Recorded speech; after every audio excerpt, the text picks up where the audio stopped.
Hello and welcome to the evening news for Saturday, May 3, 2014. I'm Avinash Ramzan. Thanks for joining us.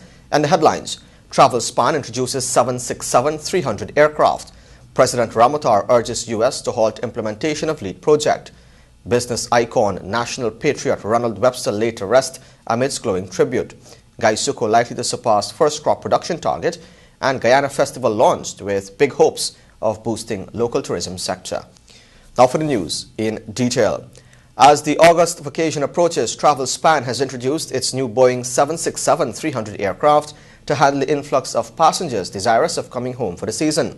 There was a special tour this morning on board the aircraft, and our reporter Bisham Mohammed and cameraman Paul Van Wiel were there. The Boeing 767-300 aircraft will replace the 767-200 aircraft and will be in full operation in the July-August period as TravelSpan expects a high influx of passengers. The 11-year-old aircraft has a capacity of 221, of which 30 are business class. The aircraft is operated by Vision Air out of the John F. Kennedy International Airport and can fly about 500 miles an hour with 12 hours of flying time. At the Cheddi Jagan International Airport this morning, ground manager David Gobadan disclosed more information about the plane and its capacity. This is a larger version of a 767. This is a 767-300 aircraft, extended range. It holds 191 economy passengers and 30 first class. And as you can see, this first class seat is no ordinary seat. It's like an executive first class.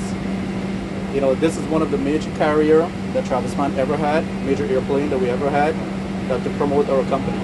It has capacity to hold each and every single pieces. You know, Guyanese people, whenever they travel to New York, they want to take 2 suitcases. They know, accustomed to take 1 suitcase.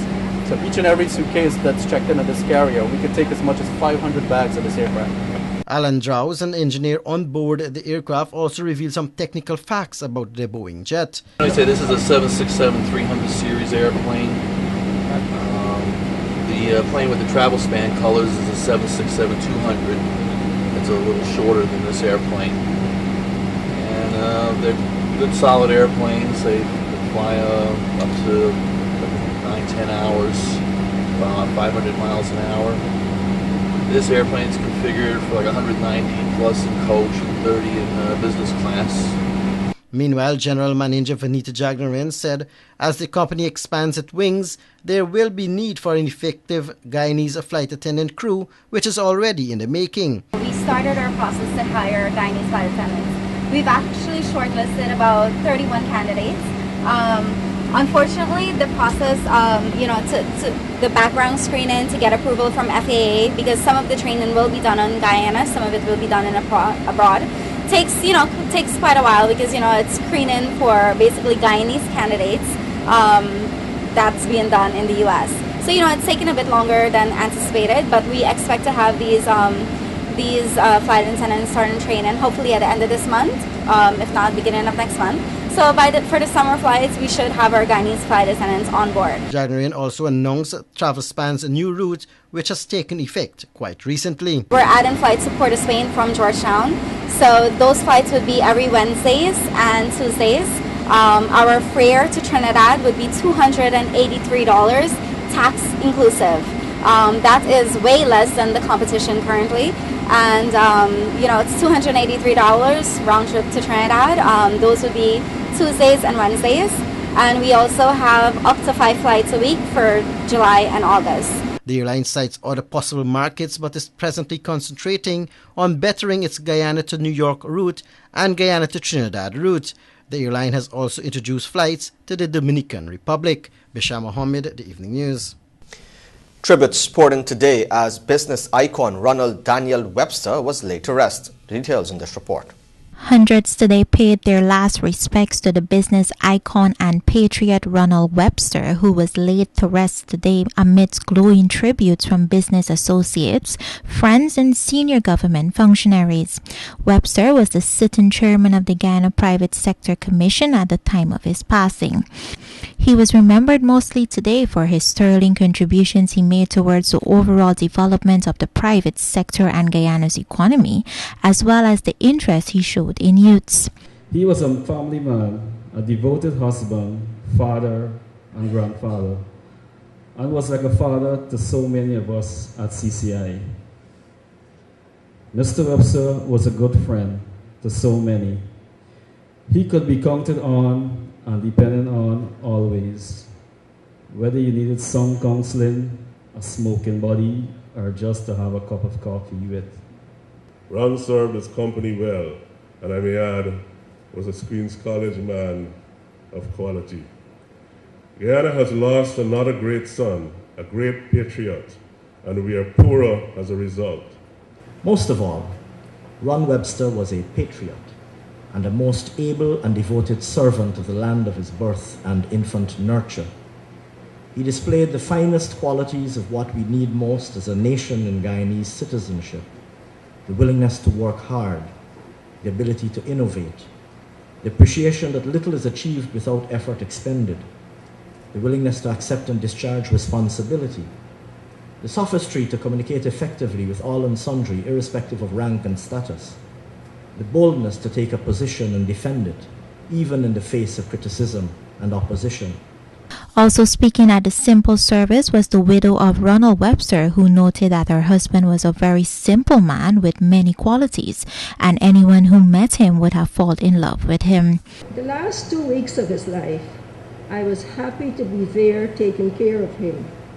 I prayed with him, and I hope he made the right decision. Only God knows. I was overwhelmed by the many glowing tributes and expressions of sympathy we received, and I thank everyone most sincerely. We will miss him, but he will always be in our hearts. His memory will be cherished, and I hope we will be together again in eternity.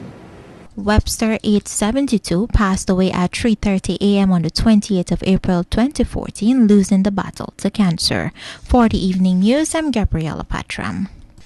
President Donald Ramotar is accusing the opposition parties of defending drug lords and other unsavory characters by refusing to pass the anti-money laundering legislation. Let's find out more in this report. President Donald Ramotar today said the opposition's uncompromising stance on the passage of critical anti-money laundering legislation is a clear indication that it is sheltering criminals. This is a bill to fight against money laundering, and we know that a lot of drug money, they are laundered in many countries, and this is a bill to fight that kind of thing. So who is the opposition defending when they are now going against this bill? They are defending, objectively they are defending the drug lords everywhere. They are opening our country to serious danger because this bill has a result of international agreements in order that all our country can have similar legislation to fight against drug trafficking and money laundering. Ramotar posited that the opposition continuously takes the position that it is in the fight against corruption and drugs, yet it refuses to pass a bill that would essentially aid in that fight. Again, we see that the opposition totally disregarding this. This bill, this is an anti-corruption, anti-money laundering bill. The opposition keeps talking about corruption, and here they are trying to knock down a bill that will fight corruption. Clearly, they are displaying where they stand on this issue. The president's criticisms are not new. As a matter of fact, the ruling party has, since the Jagdeo administration, accused the People's National Congress-led opposition of undermining legitimate efforts of the state to fight crime and criminality, especially as it regards trying to prosecute those associated with the narco crimes. For the Evening News, Michael Young reporting. In this report, you'll hear now that President Donald Ramotar earlier today stated that while the Appropriations Act was signed by the Prime Minister, the prospects of snap elections are still very much viable. More in this report. With the current impasse continuing between government and the opposition over the implementation of several pertinent projects, President Donald Ramotar today stated that the possibility of a snap election is still on the tables as a solution to the parliamentary deadlock. You can't take that option off the table at all, because this kind of behavior is driving. This is not what we would want. We would have preferred if the opposition was giving a little cooperation, we could move this country forward together. But we have had no single cooperation over the last 2.5 years. We have had no help from the opposition in supporting any of the developmental projects in the country, despite the fact that we consulted with them extensively. I even told them when we consulted with them and gave them all the information about the Amila Falls, I said, if there is any other project that you have difficulty with, tell me and I will make a presentation to you and give all the information that you need. But they don't want that. They want to snipe in the corner at all these projects that will have transformative effects on our country. He pointed out that the positions taken by the opposition political parties to undermine several projects do not augur well for the country's economic development. This budget, the Amerindian Development Fund, which was aimed at increasing the capacity of the various villages in our country, that has been targeted for cut. Now, obviously, it seems to me as if the opposition feel that by keeping people in poverty, it will be better for them. That's the only kind of conclusion that they come to. The demands of many of the villages right across the country is to have the demarcation of their lands, to have a clear demarcation of the lands. The money to do that, which we put in the budget, has been cut again by the opposition. Head of the Presidential Secretariat, Dr. Roger Luncheon, recently stated that the snap election is not the only viable solution to the current parliamentary stalemate. For the Evening News, Jomo Paul. The leader of the opposition, David Granger, says the Donald Ramotar administration should return to the National Assembly for funding for key programs and projects that were affected due to the budget non-approvals during the consideration of the 2014 estimates. Details from Svetlana Marshall. A Partnership for National Unity leader, David Granger, says it was never the intention of the opposition to disapprove major projects and programs within the 2014 budget presented by Finance Minister Dr. Ashni Singh. He, however, explained that monies for disapproved entities such as the Guyana Information Agency, GINA, and the National Communications Network, NCN, were lumped with other important institutions. So, for example, in the case of the Chedijagan International Airport, we support the development, the improvement of hinterland airstrips, but it was bunched with the Chedijagan International Airport. Similarly, under the Ministry of Finance, we support loans for students, but it was bunched with other items which we couldn't support. In the Office of the President, we did not support allocations to NCN and GINA, but it was bunched with other items in the Office of the President. According to Granger, the opposition had no other choice than to disapprove program areas that included controversial projects or entities.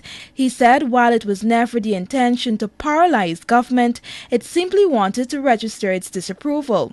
However, Granger said the government should return to the House for funding for areas of mutual interest. It is our expectation that the government will bring back those items in a disaggregated form so we can approve items such as the students' loan, the $450 million for student loan, the hinterland airstrips and other items.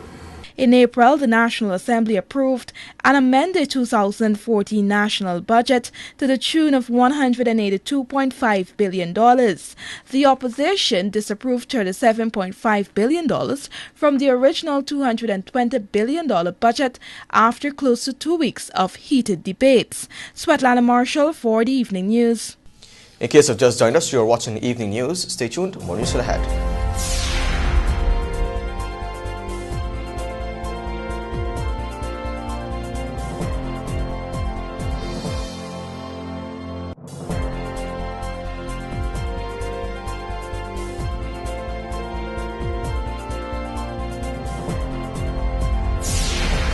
Welcome back. This is the Evening News on TVG.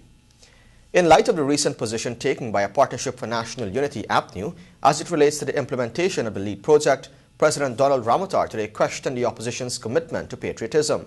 More from Jomo Paul.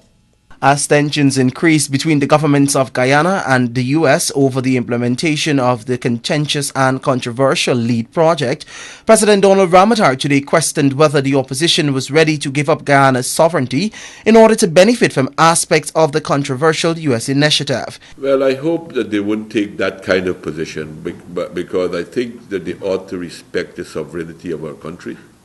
And I'm surprised by some of the statements that the opposition have been making which in some way to me, they seem to be ready to compromise even on the whole question of our sovereignty and integrity. Ramatar explained that while the project may be a good thing for the development of the country, the government's contention is that Guyana is not ready for such a project. This was a program that the government never agreed with, and we were never consulted. We were not part of any forum to develop this program. So therefore, I think it's a whole question of we don't want this project. We don't want this project in our society. The totality of the project we do not need in our country at this point in time. Ramatar maintained that the U.S. government should respect the democratically elected government of Guyana and its wishes. He too called for the implementation of the project to be halted. The government of Guyana had absolutely no part in framing and being any part of it, and we refuse to accept an imposition on us in that regard. Fourth Evening News, Michael Young reporting. After 3 years of great difficulties of dealing with climate and such constraints, the Ghana Sugar Corporation, GAISUCO, is set to meet its first crop target of 74,000 tons. According to Agriculture Minister Dr. Leslie Ramsamy, by this time next week, GAISUCO will be in a position to announce that it would have surpassed its first crop target. This is with close to 3 weeks of cultivation remaining for 5 of the 8 factories. The remaining 3 factories, Albion, Blairmont and Rose Hall, should conclude their crop within the next week and a half, but already these 3 have surpassed their first crop target. In the case of Albion, this target has been surpassed by more than 2,000 tons. The estate had projected a production of 13,365 tons of sugar for the first crop, but already it has produced 15,451 tons and is expected to surpass 20,000 tons. Minister Ramsamy said that it is very encouraging to see GAISUCO performing at a level of its potential. The much anticipated and exciting Ghana Festival was launched last evening at the Ghana International Conference Center at Lilliandale. In an effort to showcase Guyana's rich cultural diversity, the Tourism Ministry last evening launched the initial Ghana Festival, which will see a mixture of the country's traditional music, dance, food, arts and craft being exhibited at the Ghana National Stadium, Providence from August 8, 2014 to August 10, 2014. This 3-day event will be marketed in North America and the Caribbean and is aimed at bringing awareness of Guyana's diverse cultural heritage and generally the nature of its tourism product locally, regionally and internationally. Delivering the feature address at the launch was President Donald Ramatar, who lauded the timeliness of the festival. He said he was proud to be president of a multi-ethnic and multicultural society with roots and links to places as far as Africa, Asia and Europe. The quality of life is not only measured by the quality of material things that we have, but it's also measured by the development of our culture, by raising our culture, by helping us to appreciate the beauty of the cultures that this country has, and the fusion that all of us are the inheritors of the various culture, no matter where it came from. Meanwhile, Tourism, Industry and Commerce Minister Irfan Ali, who gave an overview of the festival and what persons can expect, said the intention is to create a lasting impression. Minister Ali said the festival will be a very important aspect of the country's tourism drive. We want Guyana Festival to be the single subject that would bother your minds, that would contemplate your brains over the next 2 months. We want all of you here to be ambassadors for Guyana Festival, because we are hoping to bring home thousands of Guyanese and to bring in thousands of our brothers and sisters all across the globe to celebrate with us this wonderful, rich history and culture of ours. The 3-day family-oriented event will see international concerts, all-stars, football and cricket, cook-off competitions, etc., while on every night there will be a wide variety of arts, craft, food and drinks on sale. The opening saw performances in the form of dance, song and poetry from the National Dance School, Dave Martins among others. Persons also had the opportunity to sample some of Guyana's best traditional food. Fourth Evening News, Michael Young reporting. Hundreds of Guyanese flocked the U.S. Embassy's visa fair on Bentinck Street earlier today, seeking advice on the acquisition of visas when the entity hosted its first visa fair. The fair commenced at around 10 hours, and Deputy Head of the Consular Section of the Embassy, Nazima Razik, said it was organized with the aim of educating people about the visa process and what is needed. She expressed her satisfaction with the turnout. No applications were taken at the event.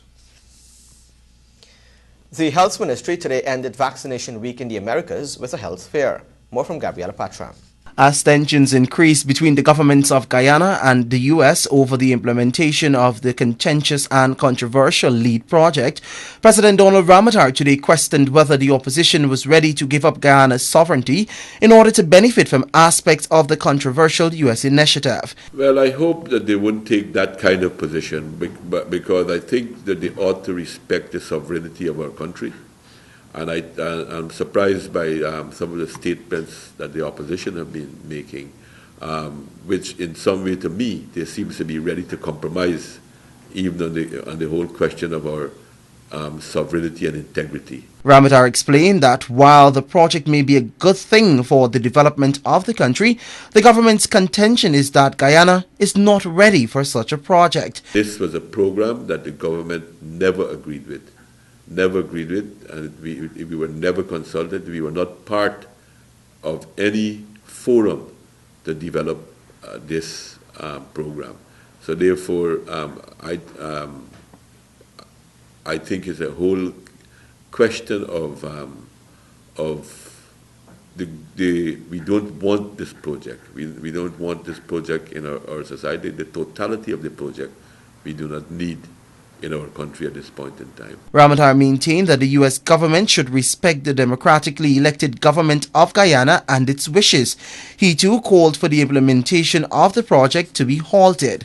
The government of Guyana had absolutely no part in framing and being any part of it, and we refuse to accept an imposition on us in that regard.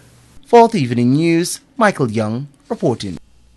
In observance of World Press Freedom Day, the European Union has called for all human rights for the media to be protected. More in this report. In a message to mark the 21st anniversary of World Press Freedom Day, United Nations High Representative Catherine Ashton has stated that free, diverse and independent media constitutes one of the cornerstones of a democratic society by facilitating the free flow of information and ideas and by ensuring transparency and accountability. Ashton also made a call upon all governments to abide by international norms and to put an end to the intimidation, harassment, censorship, and random detention of journalists. She said efforts to protect journalists should not be limited to those formally recognized as such, but should also cover support staff and others who use new media to reach mass audiences. She said that technological innovations in information technology and communications have created new ways of promoting freedom of expression, but have also brought new challenges.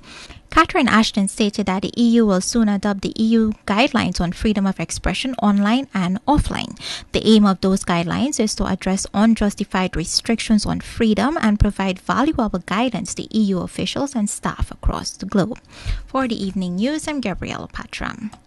Now some news from the region. Jamaica's Information Minister Sandria Falconer on Friday called on Caribbean media to commit to the development agenda, adding that this is not the time for neutral journalists. Addressing the start of a two-day World Press Freedom Day conference, Falconer said journalists need to address the development agenda with, quote-unquote, the same zeal and intensity as you do in pursuing stories about corruption, abuse of power, governmental overreach, and corporate intrigue, end quote. The two-day conference organized by UNESCO, the International Press Institute, the Association of Caribbean Media Workers, the Caribbean Broadcasting Union, as well as the Press Association of Jamaica, is being held under the theme, Reaching New Goals, Free Media Fortifies the Post-2015 Development Agenda.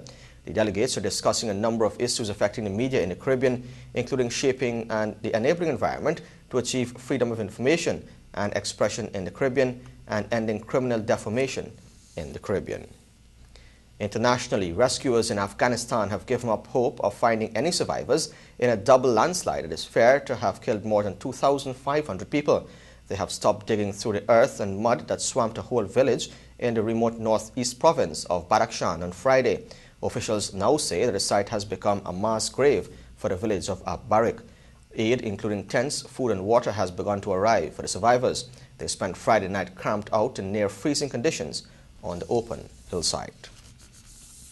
In case you've just joined us, you're watching Evening News, where we now take a look at your bridge reports. The Damlar Harbour Bridge will be closed on Sunday, May 4 at 5 hours 30 for a period of 1.5 hours, and the Berbice River Bridge will be closed on Sunday, May 4 at 6 hours 45 for a period of 1.5 hours. Join us after the break for sport, sponsored by Macorp. This is Evening News.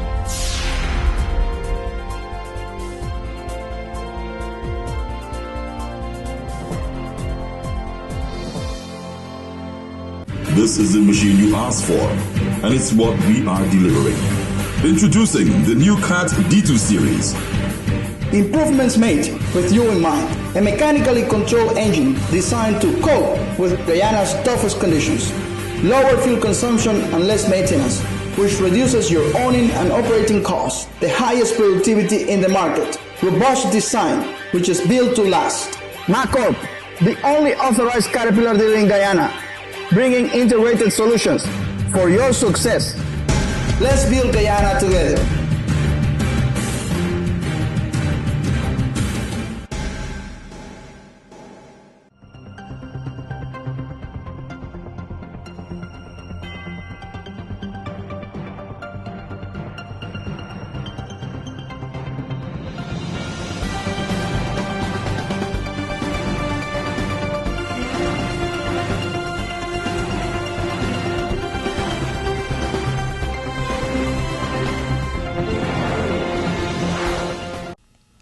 Welcome back. Now for a look at sport, but first, the headlines.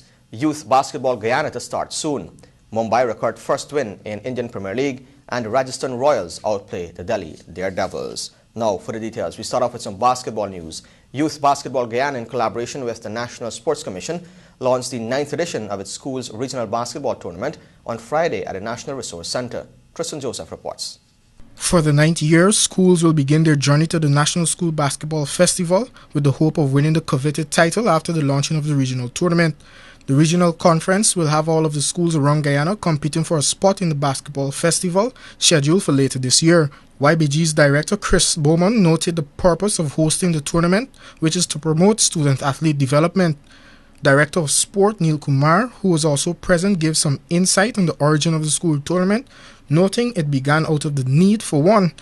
Meanwhile, for only the second time in 9 years of YBG programming, the Guyana Amateur Basketball Federation under President Nigel Hines has fully endorsed the tournament, while highlighting YBG's role as being critical for the development of basketball in Guyana. Further, with the top sponsors Digicel, Bangladesh and Bihari Group of companies all pledging their support for the tournament and its future, young student athletes will have a chance to impress in the tournament that tips off on May 10th. Now some cricket news. Mumbai Indians recorded their first win of this year's Pepsi IPL, in the process ending the Kings 11 Punjab 5-match winning streak. Wriddhiman Saha top scored with 59 and Glenn Maxwell stroked 45 as Kings 11 posted 168 for 5. Mumbai Indians timed the chase well, reaching 170 for 5 in 19.1 overs. Skipper Rohit Sharma led the way with 39, Corey Anderson hit 35 and Chidambaram Gautam made 33 before Kieran Pollard applied the finishing touches with 2 sixes and 2 fours in an unbeaten 28 from 12 balls. In the second match of the day, the Rajasthan Royals outplayed the Delhi Daredevils by 7 wickets with 1.5 overs to spare.